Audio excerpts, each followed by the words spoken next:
FIFA ने जानिबदारी का मुजाहरा करते हुए एक और मुतनाज़ा फैसला किया है। फ्रांस और मराकश के क्वार्टर फाइनल के लिए 5 अर्जेंटाइनी ऑफिशियल्स का ऐलान कर दिया गया।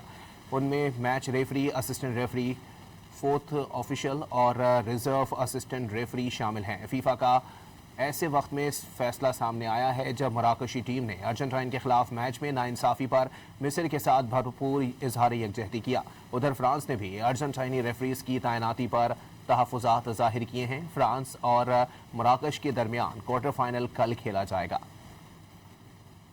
फीफा ने जानिबदारी का मुजाहरा करते हुए एक और मुतनाज़ा फैसला किया है। फ्रांस और मराकश के क्वार्टर फाइनल के लिए 5 अर्जेंटाइनी ऑफिशियल्स का ऐलान कर दिया गया। उनमें match referee, assistant referee, fourth official और रिजर्व असिस्टेंट रेफरी शामिल हैं। फीफा का ऐसे वक्त में फैसला सामने आया है जब मराकशी टीम ने अर्जेंटाइन के खिलाफ मैच में नाइंसाफ़ी पर मिस्र के साथ भरपूर इजहार यकजहती किया। उधर फ्रांस ने भी अर्जेंटाइनी रेफरीज की तैनाती पर तहफ़्फ़ुज़ात ज़ाहिर किए हैं। फ्रांस और मराकश के दरमियान क्वार्टर फाइनल कल खेला जाएगा।